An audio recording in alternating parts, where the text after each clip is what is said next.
bienvenue. J'ai 5 minutes pour vous plonger dans l'ambiance électrique du Paris Kart Show 2026 qui a eu lieu le 23 et 24 mai à l'Espace Champéret à Paris.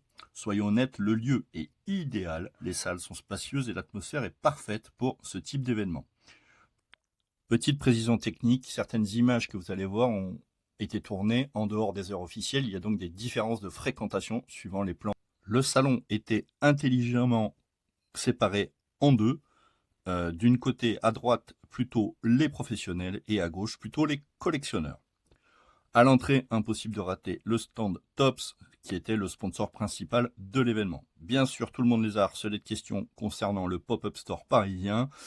On n'a pas de date officielle et ils ont donné des informations un petit peu contradictoires, puisque moi j'ai eu le droit à fin du mois et certains de mes compères ont eu le droit plutôt à 4 juin. On restera attentif et on vous donnera les infos nécessaires. Côté exposant professionnel, vous retrouvez des piliers du Welcome the Collector Shop, qui a toujours des prix très compétitifs, le Paradis du Hobby qui est venu de Marseille, et notre ami Le Volt, qui a eu beaucoup de fréquentation pendant ce week-end. Mention spéciale à Panini, qui avait une animation un petit peu cachée mais géniale, la possibilité de créer son propre stickers personnalisé de la Coupe du Monde 2026. Et oui, ils étaient venus notamment pour présenter et d'ailleurs offrir aussi beaucoup d'albums Panini. Vraiment, c'était très sympa avec une photo, un peu de doigté, on peut repartir avec son sticker. J'ai trouvé ça vraiment très très bien. Panini faisait aussi la promotion de leur nouvelle collection Eternity OM, dans laquelle on a eu d'ailleurs les 7 listes qui sont tombées et le prix public sera 189 €. Ils avaient fait venir d'ailleurs Souleymane Diawara pour faire de la dédicace de cartes, de stickers et d'albums. C'était très sympa. Bravo, il a été très disponible pour les collectionneurs. Merci. En parlant de dédicaces et de conférences, on a eu la chance de croiser Antoine Rigaudot, qui c'était vraiment une légende du basket français, qui a pu signer des cartes et son nouveau livre. On a aussi croisé Jean-Pierre Papin, forcément pour les amoureux de l'OM, c'est marquant, avec cette magnifique signature d'ailleurs Gold pour un de nos collectionneurs. Et on a aussi croisé Vincent Pourchaud, le basketteur et influenceur qui a vraiment apporté une énergie incroyable. Passons maintenant au cœur du réacteur, la zone des collectionneurs, qui était un petit peu folle. C'était vraiment de l'international. Il y avait des collectionneurs anglais, américains, allemands.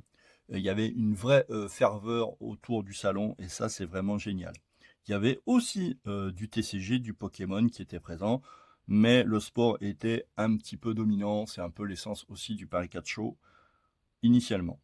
On a retrouvé beaucoup de stands avec des très belles choses à l'intérieur, en détail tout à l'heure, et on a aussi vu des visages qu'on connaît bien dans le monde du hobby français.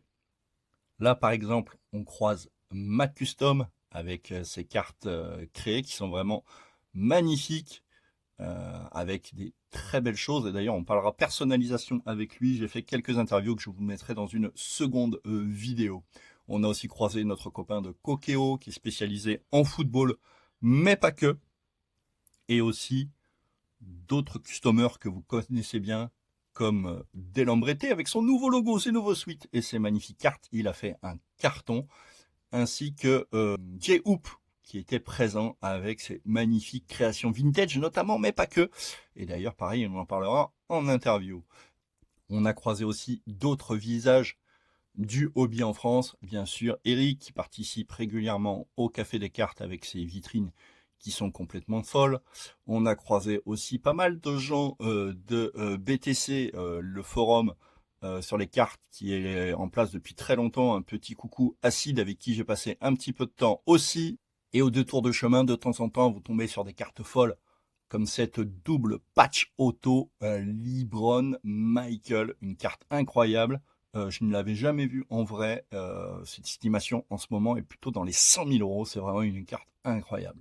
Et puis au détour d'un chemin, mais alors vraiment au hasard, nous sommes tombés sur cette carte de Wemby.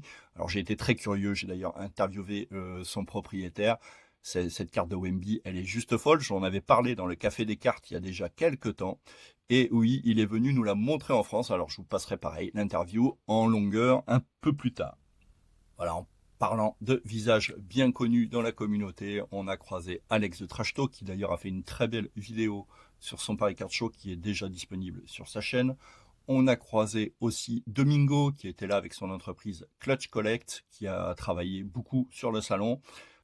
Il y avait aussi d'organiser une trade night le samedi soir et ça a été l'occasion de se réunir avec les gens de l'association Cards Addict que j'embrasse tous très très fort.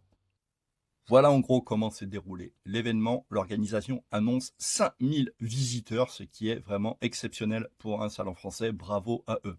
Et d'ailleurs, on reviendra sur le Paris Card Show au Café des Cartes lundi 21h en live indirect avec tous mes chroniqueurs. On parlera des grosses réussites, on parlera aussi des axes d'amélioration sans tabou.